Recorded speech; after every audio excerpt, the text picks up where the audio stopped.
Perkenalkan, saya Al-Alia Mati dari Aksen Utama. Saya Dasnia Fili dari Aksen 10. Saya Zana Meledak 6. Saya Rizal Jeremy dari absen 33. Saya Mutiara Madeni dari Aksen 22. Saya bernama Faisal Yudi dari absen 30. Pada siang hari ini, kami dari kelompok Republik Batak ingin mempresentasikan mengenai Republik Batak. Sedikit mengulas materi yang sudah dibahas oleh kelompok sebelumnya. Pertama-tama, kami akan membahas mengenai faktor pembunuhan VOC. Yang pertama itu ada korupsi yang dilakukan oleh jenderal-jenderalnya, yaitu ada Jenderal Cornelis Setiomen dan juga Alexander Orlando. Lalu yang kedua adalah pegawai VOC yang berfoya-foya, yang sebenarnya tidak dapat dilakukan jika hanya menggunakan upah dari kerjanya saja. Lalu hal ini mengakibatkan keuntungan yang diperoleh oleh VOC semakin sedikit, tambah lagi oleh hutang-hutang yang diperoleh dari VOC itu sendiri. Jadi hutang itu merupakan pengeluaran dana untuk memadam pemberontakan yang terjadi, sehingga terjadilah kebuntuan VOC atau kebangkrutan VOC pada tahun 1799.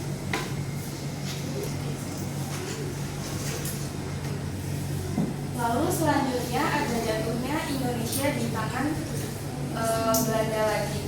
Yang pertama adalah Prancis berhasil menguasai Belanda melalui perang Napoleon di Eropa. Lalu wilayah jajahan Belanda jatuh ke tangan Prancis. Jadi secara tidak langsung Prancis menjajah Indonesia melalui Belanda. Lalu di Belanda Louis Napoleon jadi di Belanda William Bonaparte mengutus adiknya Louis Napoleon untuk memimpin di Belanda. Nah, di Belanda Louis Napoleon memerintah lagi William Daniels untuk memimpin di pulau tujuannya. Karena Prancis harus berhadapan lagi dengan Inggris. Ketika Prancis berhasil menguasai Belanda, maka Prancis ingin menguasai Inggris. Louis meminta William Daniels dari Belanda untuk memimpin Pulau Jawa dari Inggris, karena setelah ini Prancis ingin menaklukkan Inggris. Dalam perjalanannya William Daniels ini kalah atau Prancis kalah dari Inggris.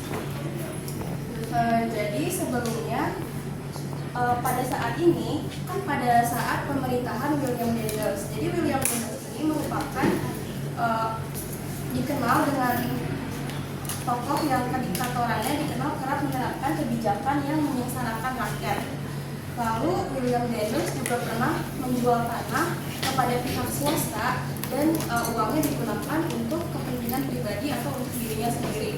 Padahal ia selalu memberikan hukuman berat bagi pegawai atau pejabat Belanda yang korupsi. Lalu setelah 3 tahun pemerintah dari tahun 1808 sampai 1811, William Daniels dikatakan gagal karena program yang dijalankannya justru membuat negaranya bangkrut karena korupsi yang merajalela. Lalu pada tahun 1811 William Daniels diminta untuk kembali ke Belanda, sehingga masa pemerintahannya ini berakhir. Lalu terjadilah perjanjian Tuntang atau kapitulasi Tuntang pada tanggal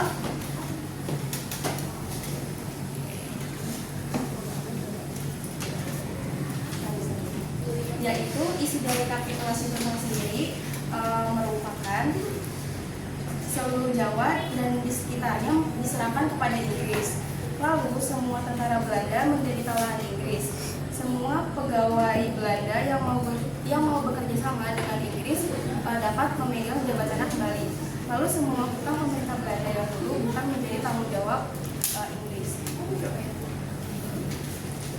Lalu setelah itu ada Conference of London yang ditandatangani di London oleh wakil-wakil dari Belanda dan juga Inggris. Yaitu adalah Indonesia dikembalikan kepada Belanda. Jajahan Belanda seperti Thailand, Kapoloni, Guyana tetap di tangan Inggris. Lalu Cochin di pantai Malabar diambil oleh Inggris dan Bangka diberikan oleh Belanda sebagai gantinya.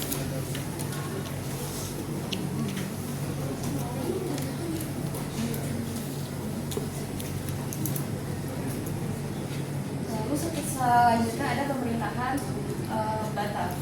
Masa pemerintahan kerajaan Belanda saat dikuasai Prancis pada tahun 1795 terjadi perubahan di Belanda. Muncullah kelompok yang menamakan dirinya kaum patriot. Jadi kaum patriot itu kaum di Belanda yang terpengaruh oleh revolusi Prancis dan menganut anti raja. Masuk jam ke-10. Berdasarkan ide dan paham digelorakan dalam revolusi Prancis itu, maka kaum patriot menghendaki terwujudnya negara kesatuan. Bertepatan dengan keinginan itu, pada awal tahun 1795, pasukan Prancis menyerbu Belanda pada William V melarikan diri ke Inggris. Belanda dikuasai Prancis. Dibentuklah pemerintahan baru sebagai bagian dari Prancis yang dinamakan Republik Batak, atau pada tahun 1795 sampai 1806. Sebagai pemimpin Republik Batak adalah Louis Napoleon, saudara dari Napoleon Bonaparte. Sementara itu, dalam pengasingan, Raja William V oleh pemerintahan Inggris ditempatkan di kota Kew. Raja William V kemudian mengeluarkan perintah yang terkenal dengan surat-surat Kew. Isi perintah itu adalah agar para penguasa di negeri jajahan Belanda menyerahkan wilayahnya kepada Inggris, bukan kepada Prancis. Dengan surat-surat Kew itu, pihak Inggris bertindak cepat dengan mengambil alih beberapa daerah di Hindia seperti Padang pada tahun 1795, kemudian menguasai Ambon dan Banda tahun 1796. Inggris juga memperkuat armadanya untuk melawan blokade terhadap Batavia.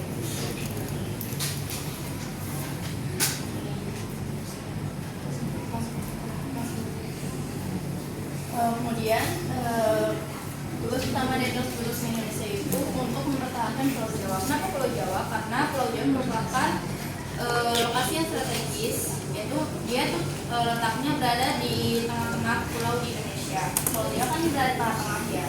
Terus penduduknya juga lebih banyak.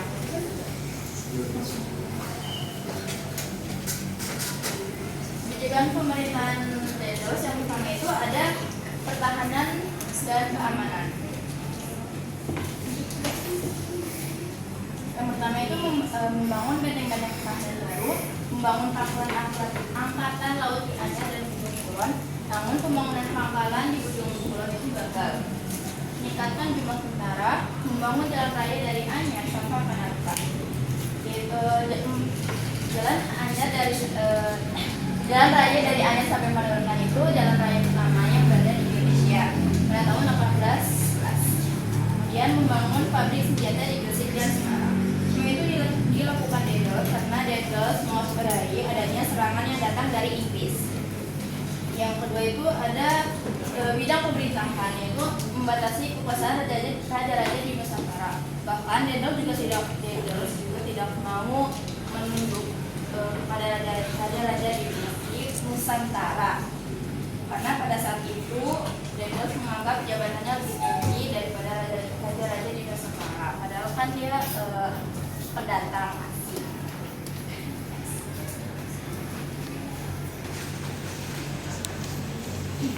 Itu jalan Anyar sampai mana guys? Ini Anyar, ini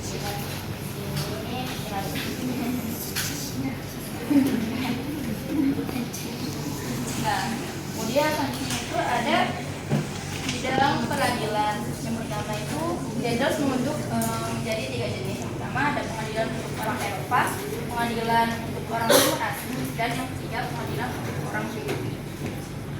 Pemberantasan korupsi tanpa pandang bulu termasuk terhadap bangsa Eropa.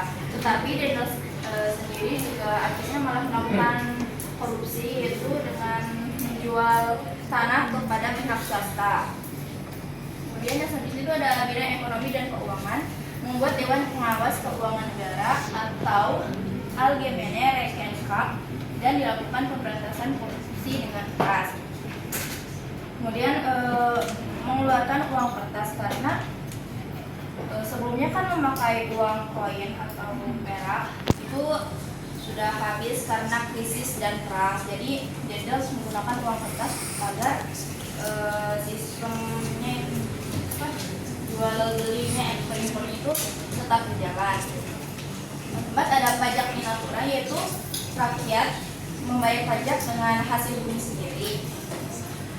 Dan sistem penyerahan wajib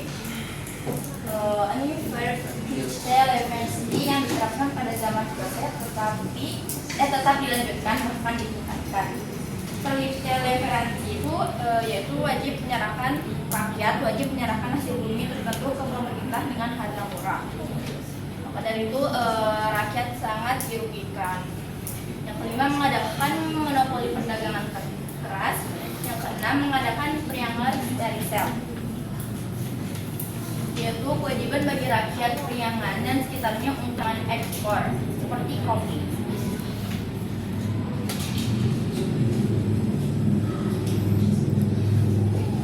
Kemudian ini ada bidang sosial.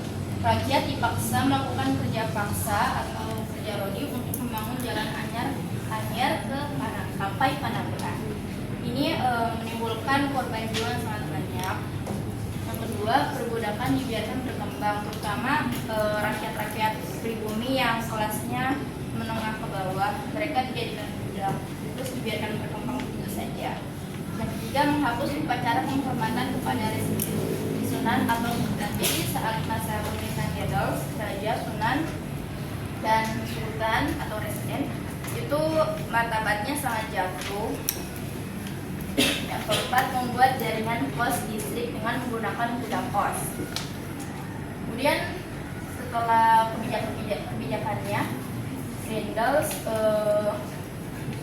kekuasaannya berakhir karena alasan yang pertama itu ada kekejaman dan kesewenang-wenangan Grendels menimbulkan kebencian di kalangan rakyat pribumi maupun orang-orang Eropa, karena mereka karena Grendels sendiri juga melakukan korupsi, padahal dia sendiri yang memberantas korupsi dengan keras.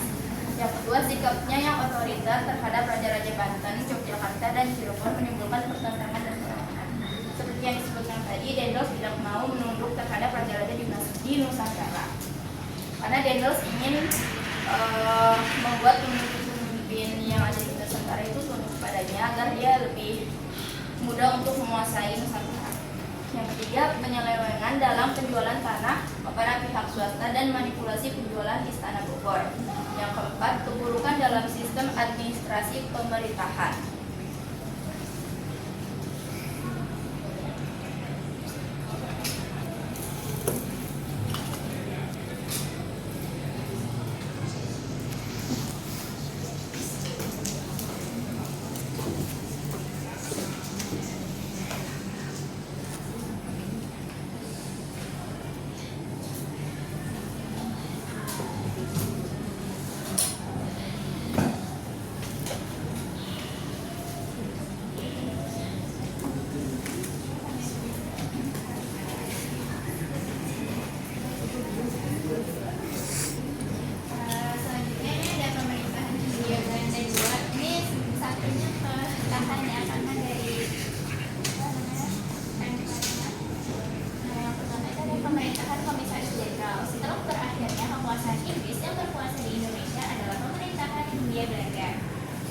Pada mulanya, pemerintahan ini merupakan pemerintahan kolektif yang terdiri dari 3 orang, yaitu Soet, Muisjes, dan Van der Valken. Mereka berpangkat komisaris jenderal. Masa peralihan ini hanya berlangsung dari tahun 1816 sampai dengan 1819. Pada tahun 1819, peran mulai dipegang oleh seorang gubernur, Jenderal Van der Valken, dari tahun 1816 sampai dengan 1824. Pada kurun waktu 1816 sampai 1830, pertentangan antara kaum liberal dan kaum konservatif berlangsung. Sementara itu, kondisi di negeri Belanda dan di Indonesia semakin memburuk. Oleh karena itulah, usulan Van den Bosch untuk melaksanakan Volksstelsel atau yang biasa dikenal dengan tanah paksa diterima dengan baik karena dianggap dapat memberikan keuntungan yang besar bagi negeri itu.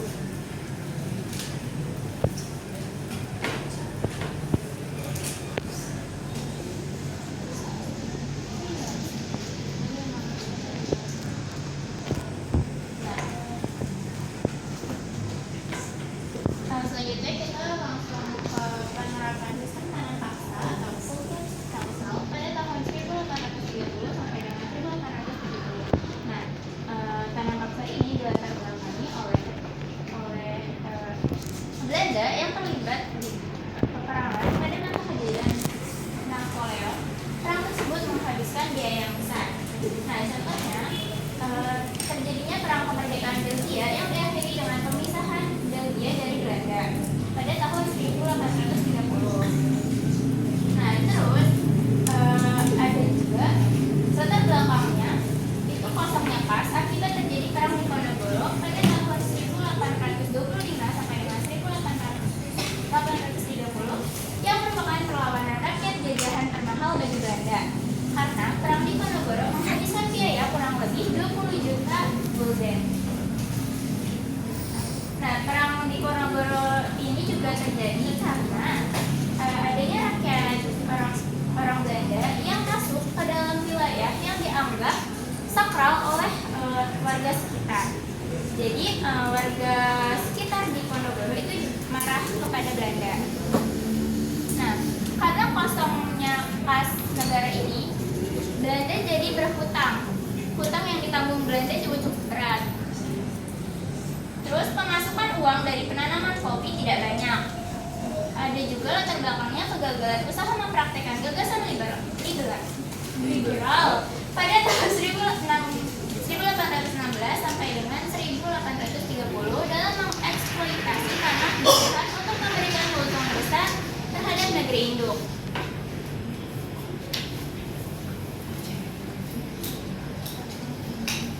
Di sini ada aturan-aturan tanam paksa.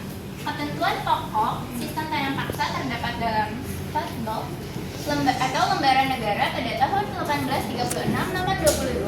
Beberapa tahun setelah tanam paksa dijalankan di Pulau Jawa. Aturan yang pertama itu ada persetujuan akan diadakan dengan penduduk agar mereka menyediakan sebagian dari tanahnya untuk penanaman tanaman ekspor yang dapat dijual di pasaran Eropa. Nah, rakyat diwajibkan untuk menyediakan 1/5 dari tanah yang dimilikinya. Ada juga waktu pekerjaan yang diperlukan untuk menanam tanaman tersebut atau tanaman ekspor tidak boleh melebihi dari waktu pekerjaan untuk menanam padi, yaitu 66 hari. Nah, ada juga aturan bahwa tanah yang disediakan penduduk untuk menanam tanaman ekspor dibebaskan dari pajak. Hasil dari tanaman tersebut diserahkan kepada pemerintah Hindia Belanda. Apabila jika harganya ditaksir melebihi pajak tanah yang harus dibayar rakyat, maka kelebihan itu akan diberikan kembali kepada penduduk atau petani. Ada aturan yang keenam, kegagalan panen yang bukan karena kesalahan petani akan ditanggung oleh pemerintah. Bagi penduduk yang tidak memiliki tanah akan dipekerjakan pada perkebunan atau pabrik-pabrik milik pemerintah selama 65 hari setiap tahunnya.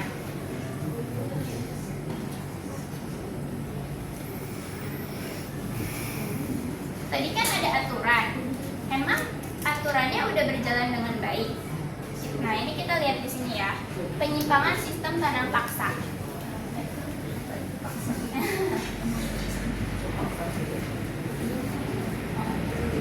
Nah, penyimpangan yang pertama, perjanjian tersebut kan harusnya dilakukan dengan sukarela atau akan tetapi dalam pelaksanaannya itu dilakukan dengan cara paksaan. Jadi rakyat itu dipaksa untuk menanam tanaman ekspor tersebut. Ya. Terus luas tanah yang disediakan penduduk itu lebih dari 1/5 tanah mereka. Biasanya bisa 1/3 atau bahkan seluruh tanah penduduk digunakan untuk menanam tanaman ekspor. Waktu pengerjaan tanaman ekspor seringkali jauh melebihi waktu penanaman padi, sehingga tanah pertanian mereka sendiri terbengkalai. Nah, penyimpangan yang keempat itu pajak tanah masih dikenakan pada tanah yang digunakan untuk proyek tanam paksa. Terus juga kelebihan hasil panen yang telah diperhitungkan dengan pajak tidak dikembalikan kepada petani, tetapi tetap dipegang sama pemerintah itu sendiri. Terus juga tadi ada aturan gagal panen ditanggung sama pemerintah, tapi nyatanya gagal panen menjadi tanggung jawab petani. Terus, buruh yang seharusnya dibayar oleh pemerintah malah dijadikan tenaga paksaan. Oke, di sini sekarang adalah akibat tanam paksa bagi Belanda. Itu ada dua, ada bagi Belanda dan bagi Indonesia. Yang pertama itu meningkatnya hasil tanaman ekspor dari negeri jajahan dan dijual Belanda di pasaran Eropa. Kedua, itu ada perusahaan pelayan Belanda yang semula kembang kempis. Pada masa tanam paksa mendapat keuntungan besar. Tiga, pabrik-pabrik gula yang semula diusahakan oleh kaum swasta Cina kemudian juga dikembangkan oleh pengusaha Belanda karena keuntungan besar. Habis itu 4, Belanda mendapatkan keuntungan batik slot yang besar. Apa sih dengan batik slot itu? Kalian tahu gak sih dengan batik slot itu? Batik ya. Batik slot adalah dengan yang seperti satu. Batik slot. Batik itu adalah seperti keuntungan. Slot itu adalah saldo. Jadinya bukan itu ya. Batik slot itu jadinya keuntungan saldo atau saldo keuntungan. Nah, berarti atau dengan juga laba besi. Ini merujuk pada keuntungan yang sangat besar yang diterima pemerintah Belanda dari hasil tanam paksa. Batik slot kemungkinan besar adalah hasil dari salah ketik. Itu adalah batik kan Q. Soalnya pakai G. Batik G. Habis itu habis itu maaf tuh. Habis itu, bagaimana batik slot didapatkan? Selama tanam paksa, penduduk di bumi diwajibkan untuk menyediakan sebagian tanah mereka untuk menanam komoditas ekspor yang dipasarkan Eropa seperti kopi, tebu, dan teh. Hasil panen dari komoditas ini kemudian dijual oleh pemerintah kolonial. Keuntungan besi dari penjualan tersebut telah dikurangi biaya operasional adalah disebut yaitu adalah batik slot.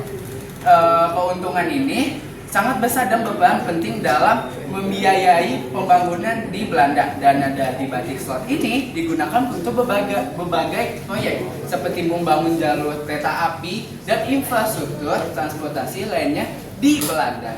Kedua, itu adalah membiayai pembangunan terusan laut utara dan New Waterway, menambah kas negara untuk menambah definisi anggaran dan melunasi utang. Selanjutnya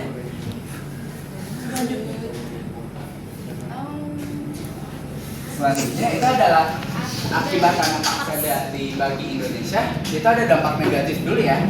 Yang pertama itu adalah kemiskinan dan penderitaan fisik dan mental yang berkepanjangan. Kedua itu beban pajak yang berat.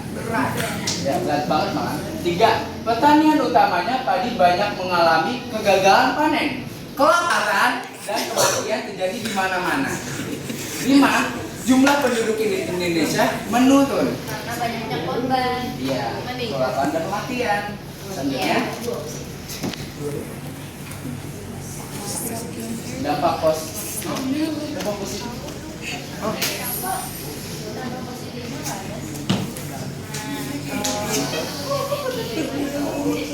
Akibat itu ada dampak positif. Ya tadi habis dampak negatif, habis itu dampak positif. Yang pertama, rakyat Indonesia mengenal teknik menanam jenis-jenis tanaman baru. Yaitu ada teh, kopi, Maggi. 2, rakyat Indonesia mulai mengenal tanaman dagang yang berorientasi ekspor. 3, akhir dari sistem tanam paksa, tekanan dari kaum liberal atau asas liberalisme semakin kuat yang menginginkan sistem tanam paksa diakhiri. Terlebih, kemenangan politik kaum liberal di parlemen tahun 1850 secara berangsur-angsur pemerintah Belanda mulai mengurangi pemerasan lewat tanam paksa dan menggantikannya dengan sistem politik ekonomi liberalis kolonial. Tonggak berakhir tanam paksa dengan dikeluarkannya Undang-Undang Pokok Agraria dan Gula. Nah, kenapa Undang-Undang Gula dan Agraria diadakan? Kapan diadakan dan di mana diadakan? menurut saya di mana diadakan itu cukup kurang diketahui ya di masa lalu. Mengapa dibuat? Karena sistem tanah paksa putus asa dan membuka jalan bagi liberalisme. Tujuannya itulah karena politik dan moral, sistem tanah paksa telah menyebabkan penderitaan rakyat dan kemiskinan parah di kalangan rakyat Jawa, seperti yang diungkapkan oleh buku Marx Kaya Mutatuli. Hal ini menimbulkan kritik keras dari kelompok liberal dan humanis di parlemen Belanda. Kedua, yaitu ada kepentingan ekonomi swasta. Kelompok penguasa liberal di Belanda melihat tanah paksa sebagai hambatan. Mereka ingin menanamkan modal swasta di Hindia Belanda untuk keuntungan pribadi. Namun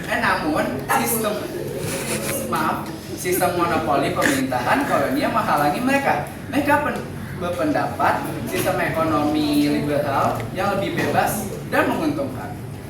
Dan tujuan utama dari undang-undang agraria itu adalah memberikan jaminan hukum bagi para pengusaha untuk dapat menyewa tanah di Hindia Belanda dalam jangka waktu yang lama hingga 75 tahun untuk dijadikan perkebunan.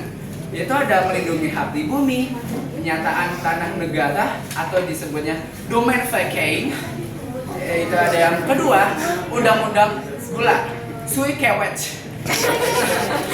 Tujuan utamanya itulah menghapus monopoli pemerintah kolonial atas industri gula. Itu ada pertama itu swastani pabrik gula. Kedua, kewajiban menanam tebu. Secara bertahap pula kewajiban petani untuk menanam tebu pemerintah dihapuskan. Terima kasih. Lanjut. Ya, tadi sudah ini. Berapa positifnya? Politik ekonomi liberal kan dibahas oleh Richard. Oke, setelah berakhirnya sistem tanah paksa, selanjutnya ada yang dinamakan politik ekonomi liberal. Seperti yang sudah dijelaskan oleh Rahmat tadi, sistem tanah paksa itu berakhir karena menimbulkan penderitaan rakyat pribumi, namun bisa memberi keuntungan besar bagi kerajaan Belanda. Dan kedua, berkembangnya paham liberalisme akibat dari revolusi Prancis, revolusi industri, dan sehingga sistem tanah paksa tidak susah lagi untuk diteruskan. Yang ketiga, kemenangan dari Partai Liberal dalam parlemen Belanda yang mendesak pemerintah Belanda untuk menerapkan sistem ekonomi liberal di negara jajahannya. Tapi ada juga karena adanya Terakat Sumatera pada tahun 1871 yang memberikan kebebasan bagi Belanda untuk meluaskan wilayahnya ke Aceh. Bagi imbalannya, Inggris meminta Belanda menerapkan sistem ekonomi liberal di Indonesia agar pengusaha Inggris dapat menanamkan modalnya di Indonesia.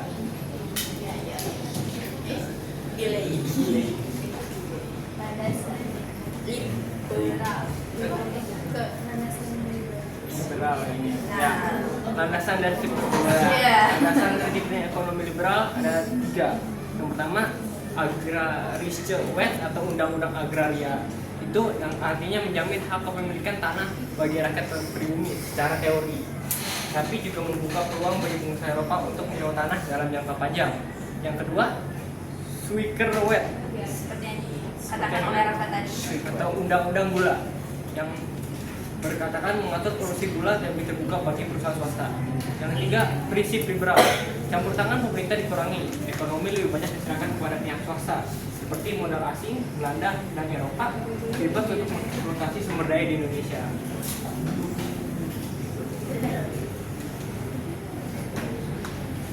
Mungkin untuk yang akan saya bahas lebih dalam itu tentang undang-undang agraria atau agrarische wet yang berisi pertama, tanah di negeri jajahan Hindia Belanda dibagi menjadi 2 bagian. Yang pertama, tanah milik penduduk pribumi berupa persawahan, kebun, ladang, dan sebagainya. Kedua, tanah-tanah hutan seperti pegunungan dan lainnya. Yang tidak termasuk tanah pribumi dinyatakan sebagai tanah pemerintah. Yang kedua, pemerintah mengeluarkan surat bukti dari kepemilikan tanah. Yang ketiga, pihak swasta dapat menyewa tanah dari tanah pemerintah sebesar 75 tahun maupun tanah penduduk yaitu 30 tahun yang terdaftar di pemerintah.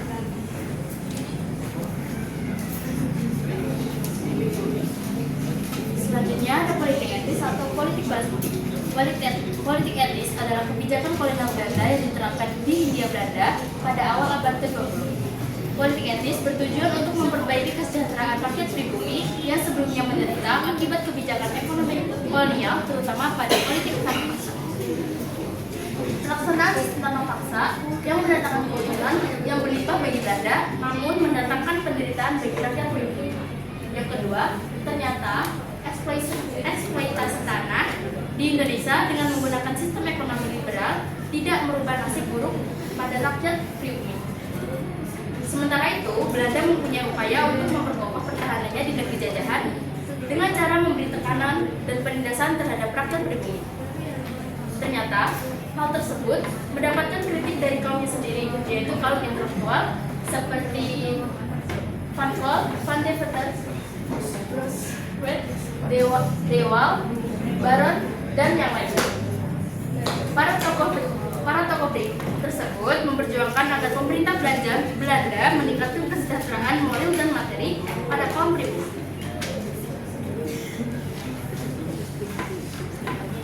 Masuk pada periode 1900 sampai 1925, banyak perubahan dan pencapaian seperti berdirinya bangunan-bangunan besar yang merupakan suatu keharusan dalam kemajuan. Perubahan itu seperti desentralisasi pemerintah. Sebelum tahun 1900, pemerintah di Indonesia melakukan secara sentralisasi. Sentralisasi sendiri adalah pemusatan segala kekuasaan dan wewenang pada satu titik. Contohnya, pada tahun 1854 dikeluarkan peraturan yang memberi hak pada parlemen untuk mengawasi jalannya kepemerintahan Hindia Belanda. Yang kedua, ada irigasi, sarana yang sangat vital bagi petani. Bagi pertanian adalah sarana irigasi atau perairan. Pada tahun 1885, pemerintah membangun irigasi secara besar-besaran di Batak dan Demak seluas 96.000 bau. Lalu pada 1908 dikembangkan menjadi 173.000 bau. Yang ketiga ada imigrasi atau transmigrasi.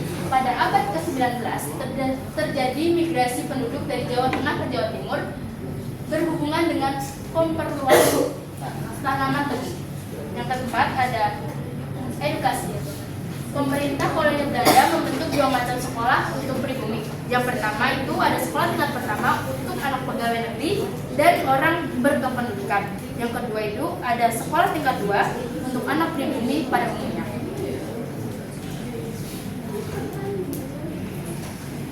Nah, ternyata penerapan politik etis tidak membuahkan hasil yang manis. Terdapat kegagalan sejak pelaksanaan sistem ekonomi liberal Belanda mendapatkan keuntungan yang besar, sedangkan tingkat kesejahteraan rakyat pribumi tetap rendah. Yang kedua itu, meskipun begitu, ada sebagian kecil pribumi yang mendapatkan keuntungan dan kedudukan yang baik, seperti golongan pegawai negeri. Namun, pegawai negeri atau golongan pribumi ini hanya dijadikan sebagai alat mendominasi Belanda agar tetap besar.